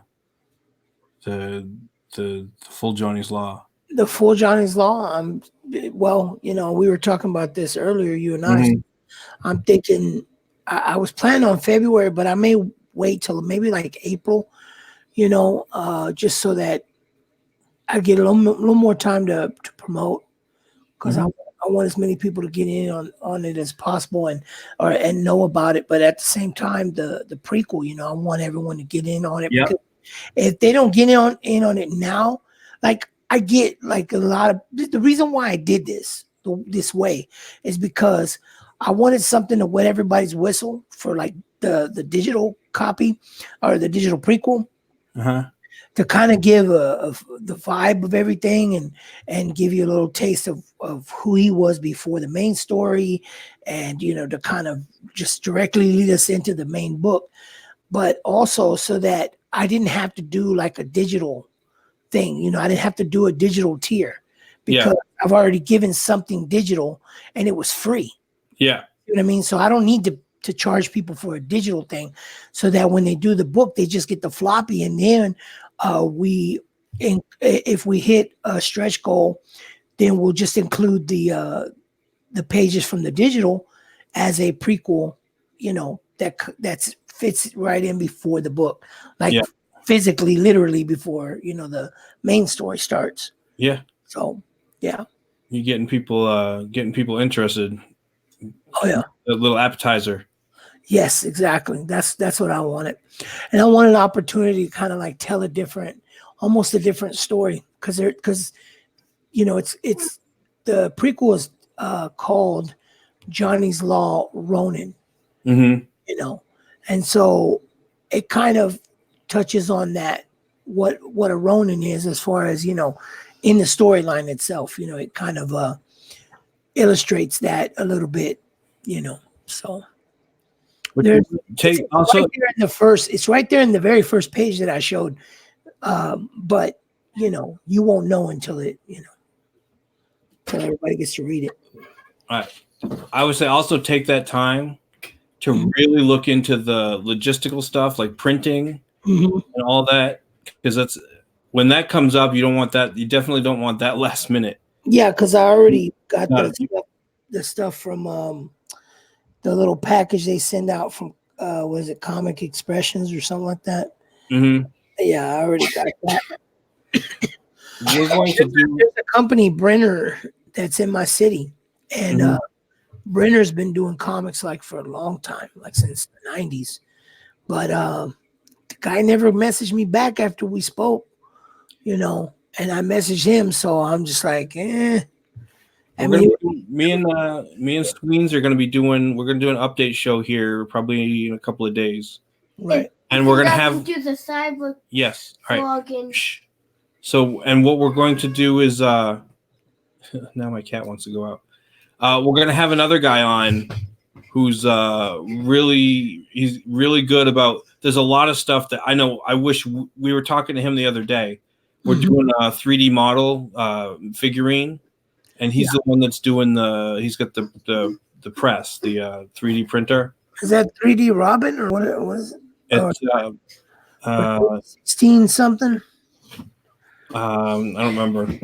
We're gonna have him on. Yeah, and he's gonna talk. We're gonna talk a little bit about that. We're gonna talk a little bit about where we're at with the book, some of the updates. Right. But we're also gonna go over. There's a lot of stuff that he knows as far as printing and logistics and stuff that we wish we had known going in. Right. And it's about choosing a lot of stuff about choosing a printer and shipping and that kind of stuff. Well, I would love to be on that stream. Yeah, I think for anybody that's getting ready to launch or is planning on launching this year, right, it'll be a good stream to watch because there's a lot of stuff. It's like, oh, I didn't think about that. Oh, I didn't realize that. And it's about choosing what. It's not like not every printer is the same. There's I'm not even talking about different kinds of printers like commercial printer or whatever. There are certain. He'll get into it when he does it, but there's certain printers that just the way they run their business is specific, works out better in our favor as somebody who's reselling comics as opposed to that's going to be. We're going to do that in a couple of days, and that's going to be, I think, super helpful to anybody that's never done it before, especially. And if you've done it before and maybe I could cut costs better this way or whatever. It's going to be another good one to look at. Well, it's stuff that we had already we're already kind of set in what we're doing, right? But I mean, it's a lot of info that maybe for our next project we're going to look into. Well, shoot, man, can I get a link in on that? Because yeah, when not. Well, I'd love to hang out with y'all because I know I'm gonna have questions myself. Yeah, when we do that one, I'll make sure I'll put out the announcement. Okay, cool. I'm not sure what day we're gonna do it. I have to go back to work on the 6th, so sometime between now and the 5th. Okay, cool. We're gonna try to run that with him. And I was like, hey, you might because we were doing it like kind of just in private, and it was just us because we were talking about the book and going over some spoilers and. Going over the figurine stuff. Yeah. He was telling us about all this stuff, and we're like, man, I was like, hey, would you mind doing a live stream? He's like, dude, I've been trying to tell people about it for, since the beginning of the year. Right. Shoot, man. Yeah. So, I might I'll definitely let you know. I'll put it out in the Deltaverse, the DM group. And we'll put it out in the Deltaverse, and I'll make the announcement and stuff, and I'll let you know specifically when it's going on. Right. Because it's going to be there should be a lot of really good information that comes out of that. Oh, I believe it. Yeah, and that's what I guess he's been doing it for a long time. Yeah. So. Well, I've been up all night, man, so I'm gonna go ahead and push on, man. Yeah. Hey, thanks for coming on. I was probably gonna close out here in a minute anyway. Yeah, and thank you for having me on, man. I'm glad we got to talk and have a little debate and stuff, untangle some things, Yeah. Hey, it's no fun if everybody agrees on everything 100% of the time. Exactly. It would be boring, dude, and I don't exactly. want it to be boring at all. But I do want to say once again, DeltaverseComics.com, sign up so you can get updates and notifications as well as your free 10-page prequel of Johnny's Law Ronin, which is the precursor, the story before the story. and you got to get in on that. And then also you can subscribe over at youtube.com/Deltaverse Comics and check out my channel over there. All right. So yeah, definitely check Alex out on YouTube. Yep. We're gonna go ahead and close it out. Just remember, we're gonna do a real quick. Just remind everybody that I have a book out too. Yes, sir. We're gonna be putting out. We did a. Let me see. We're gonna do a little share screen here. Yeah, we did a little. I like that subtitle, that Madness in the Marsh. I like that. Yeah, and people are gonna hit us on it because a marsh and a swamp aren't the same thing. Yeah, exactly. I mean, I knew it when we came up with the title. I knew that you could say marsh. Marsh is different. How could you not do that title though? You know what I mean? Oh yeah. Well, it was originally the original title was Marsh Madness. Yeah. Was what I wanted because of the way it sounded. Yeah. But we were I guess when he was doing it doesn't look right for the titles the way he did it, so he changed it Madness, which I mean it still sounds really cool. Yeah, it does. So that's we got this coming out in March. Let's see, we got 13,000. We've been sitting steady at 13,680, which is good. I mean, we made our goal. It's awesome. We'd like to do more. At 15,000, we're going to have these cool glow-in-the-dark enamel oddity pins. Enamel oddity pins. It's the logo. They're gonna glow in the dark, and that's gonna be really cool. Oh yeah, that is really cool. Yeah, we got the cards. We got trading cards that we're gonna be doing up, which is super cool. We're waiting on Ethan to give us to finish up his bit of the cover, and then that's gonna be all right. That's right. So we're just waiting on that one. And I need to keep the little one quiet about that. He's trying to spill the beans. Yeah, exactly. So so we got that coming up. Get out. Oh my god. All right, we don't want to bring up that right now. All right, so we're waiting on Ethan. We got this really cool new page that he just finished. He showed me the inks for the next page for this. Yeah. We're doing the script. The book's supposed to be 48 pages, and we want to make sure it gets out. Again, we want to make sure it gets out on time. So we might go as much as 50 pages, but when we were doing the script, we're like, oh crap, this is looking like it's going to be a 60-page comic.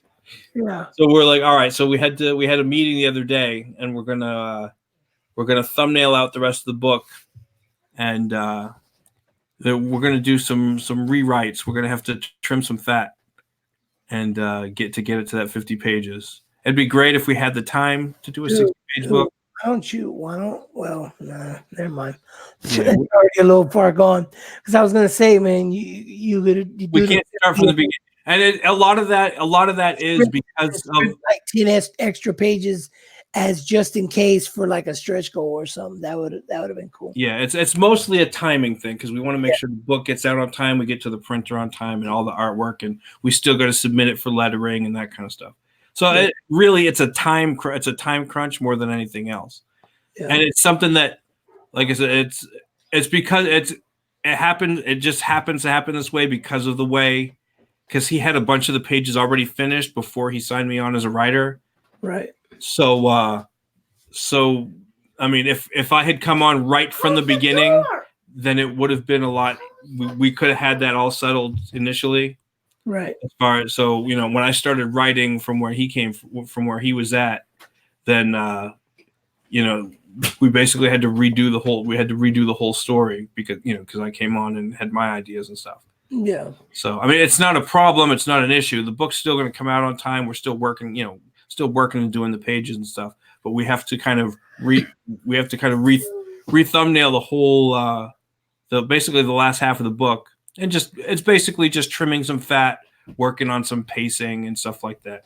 It's not going to be an issue. It's not anything that's going to hinder the book at all. If anything, it's going to make the book better. Oh yeah, definitely. So and make sure that it comes out on time. So that's something that we were working on behind the scenes the other day.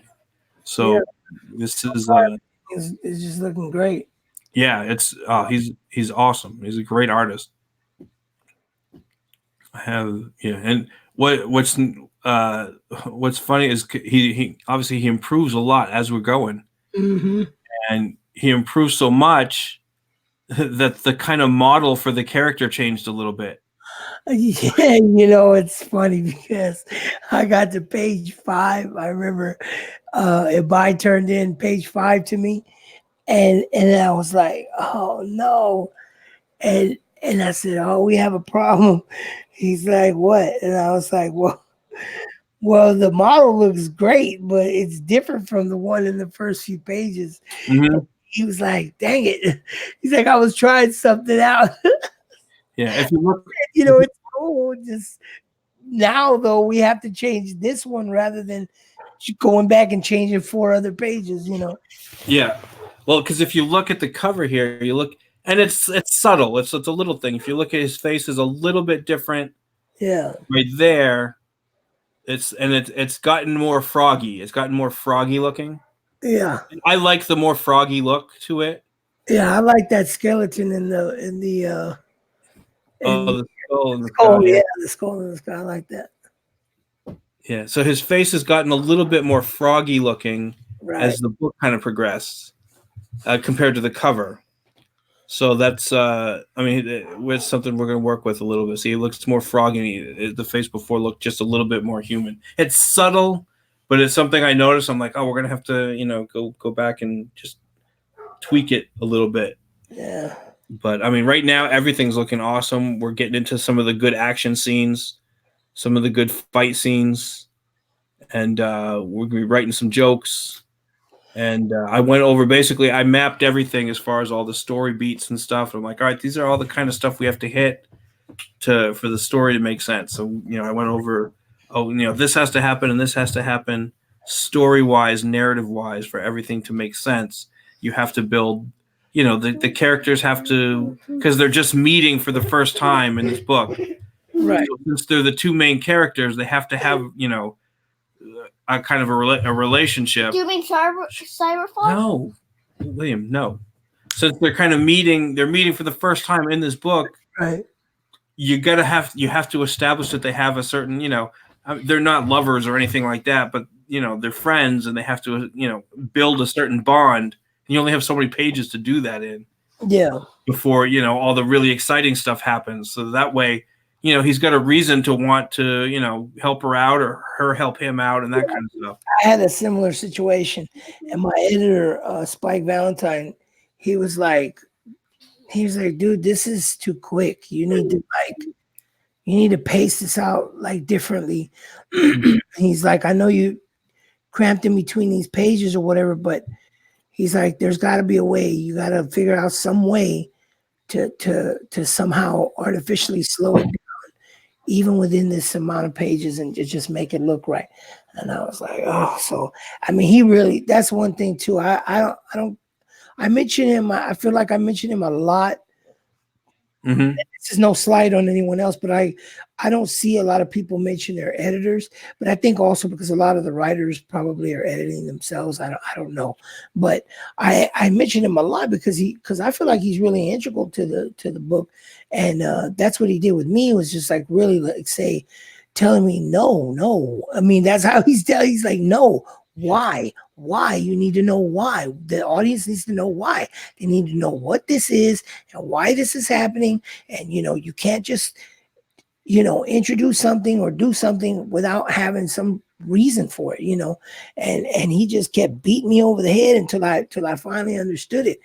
And the craziest part is that when I did the actual book, doing the script took less time than doing the 10-page prequel.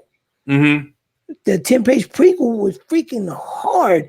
And I took it back to him at least 6 times, I believe. And he kept saying, nope, that's not it. That's not it. He kept asking me more questions. He says, you gotta think of this. You gotta ask yourself, you have to do it within this certain amount of pages. So you gotta make it work. And I was like, oh gosh.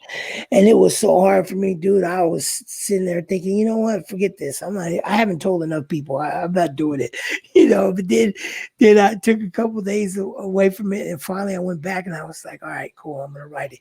And then when I did, then he was like, dude, I don't really have to correct anything. This is perfect.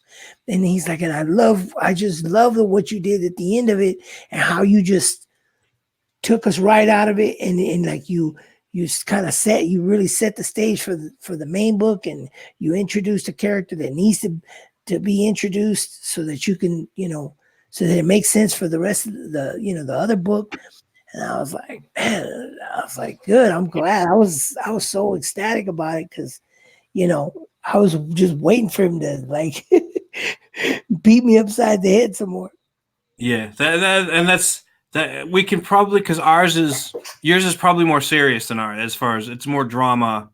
Yeah. Ours is more. There's more comedy in it. We can I mean, you still have to have, those story beats. We can probably get away with a little bit more as far as lightening up on it, just because it's not a serious drama book. Yeah. But you still have to have it because, I mean, underlying, you still want a good story. You still want, everything. You might be able to get away with lightening up on some of it, but you have to still have certain things. So we have to have the two.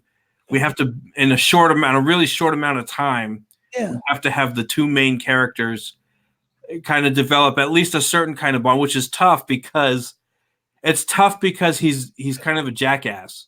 I mean, that's his character. Is the whole point of his personality is that he doesn't want to be the hero. He doesn't want to do what he's assigned to do. Right. And because of that, he screws up. Right. And then he doesn't want to fix it because he's kind of a screw up. And we literally are going to have to beat it into the character's head. Right. Hey, you have to take the job seriously. Right. So we have to do that. Plus we have to, build the character, the relationship between the two characters.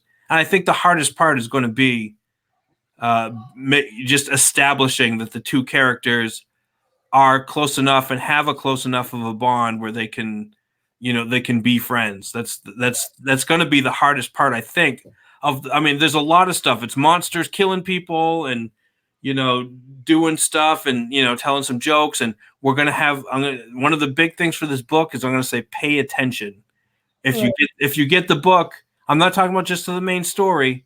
We're going to have other stuff going on in the book that's not part of the main story of the book, but is important, especially if you're going to buy the second and third books. Right. It's just, we're going to have stuff in the background that it's going to be kind of a secondary story, but we're not going to put any stress on it. You're going to have to notice it. Right. You know what I mean? It's going to be little stuff, and you might be reading a page and you're going to look and you'll say, what the heck just happened in the background there? Yeah. And you're going to think it's kind of a throwaway joke or just a weird little thing, but it will become important, not in this book probably, but in the next book for sure. Yeah. We're going to put little stuff like that in the background to make you think and make you go, oh. So every little thing, every little background joke. I mean, there's going to be a lot of little background jokes, but there's going to be a certain thing you'll notice a pattern in some of this stuff. And we're sticking that in there, and that's going to help in world building and things like that.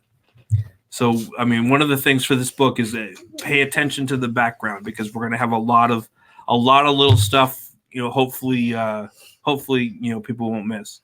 Yeah. Well, I definitely have some drama and some little seriousness in my book.